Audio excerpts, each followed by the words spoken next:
Can you talk about where you stand on the war powers vote today? Yeah, I'm going to vote to deprivilege the resolution, as I understand that the majority leader is going to offer. Secretary of State Marco Rubio just sent a letter responsive to my requests and concerns that certifies, number one, that the United States has no ground troops currently in Venezuela or operating in Venezuela. Number two, that if the administration sought to put ground troops into Venezuela, they would abide by the War Powers Act and they would come to Congress for congressional authorization. The Secretary also told me directly that the administration will not put ground troops into Venezuela. They do not seek to occupy Venezuela. But his commitment to abide by the War Powers notification procedures and also the Constitution is directly responsive to my concerns. So I'm inclined to take yes for an answer. Senator, the other day, yeah, we had Vice President Vance saying he thought that the War Powers Act was fake and unconstitutional. Now they're saying they're going to abide by the War Powers Act. No administration has ever recognized the War Powers Resolution. So why suddenly this shift that you're going to say, okay, we're okay with the War Powers Resolution when they've argued and previous administrations have argued that that's unconstitutional? Well, you're asking why the Secretary of State is saying they'll follow it? Yes, when everybody has said that that's not constitutional. Well, the Vice President is on the record as saying it's not constitutional in his argument against needing congressional intervention. Well, first of all, it's the Secretary of State who says they will follow the War Powers notification procedures, number one. Number two, multiple administrations have followed the War Powers notification requirements, which say that if an administration puts troops into an area, they will notify Congress within a 30 or 40-day window. Number three, the particular resolution procedure that is at issue here is actually signed by President Reagan into law in 1983. And the 1993 OLC opinion says that they believe it is constitutional.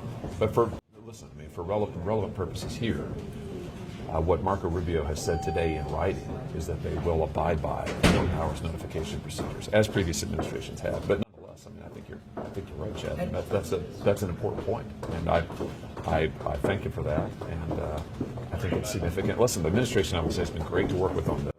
I've had multiple very substantive discussions on this issue over the last 5 days, and what the administration told me all the time was, they said, we think that this ties our hands, and I said, my concern is ground troops in Venezuela without congressional authorization, and they said, well, we don't want to do that, but how can we work with you? And this is where we've gotten to. Did you feel pressure from them after your vote last week? I didn't feel pressure, but I felt a lot of outreach on substance. And they said, the Secretary of State said to me, listen, he said, I can tell you we're not going to do ground troops, so what can we do to allay your concerns? And I said, well, you can follow the promise to follow the relevant statutes and the Constitution. And his commitments were terrific. And I just, again, they've been great to work with. I've talked to DOJ, I've talked to State Department, I've talked to the Secretary, I've talked to the President. So, this is good, and I think this is directly responsive to my concerns. I didn't write the resolution, obviously, but my concerns have been about ground troops. And I want to take yes for an answer here. Have you spoken to your Republican colleagues? Are they also going to switch their votes? I don't know the answer to that. I can't speak for anybody else. Even though we don't have troops on the ground in Venezuela, there was this parliamentary argument that, well, we could table this or make a point of order that we don't have troops there, therefore this resolution is not applicable here. Right. Having people in the theater, boats, ships, to potentially launch strikes, isn't that good enough from a war powers argument to say, okay, we have people there, maybe they are potentially engaged in hostilities? Well, what the Secretary said today in his letter is that there are no troops engaged in hostilities, Chad, in theater or in Venezuela. But we've been striking boats in the Caribbean since the 2nd of September. Well, I'm telling you what he's certifying in his letter.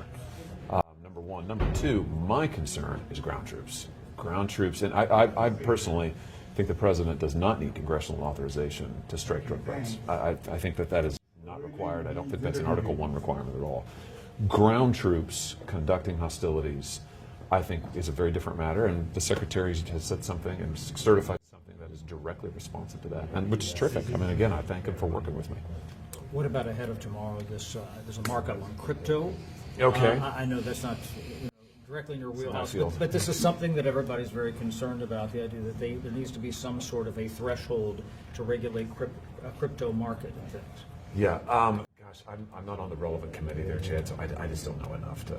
I know that usually doesn't stop senators, but maybe it'll stop me. If something changes in the future and boots do end up on the ground, would you want another war powers resolution to come back up? Well, I think what's significant here today, let me just reiterate that the Secretary of State's told me that they're not going to do that, but they also say, and security situation can change. I mean, listen, nobody knows what will happen, and that's why the commitment today from him to follow the relevant statutes, the notification procedures, and to come back to Congress, I think is really significant. So, you know, I want to take yes for an answer. Spoken with Majority Leader Thune about a potential maneuver, like about the timing of the maneuver to get the resolution off the floor. My sense is we're going to vote on that today.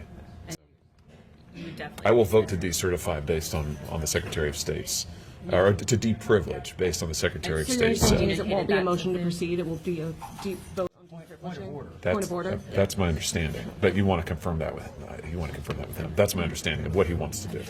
Have you communicated that to the leader? Oh yeah. Thank you, guys. Thank you, Senator.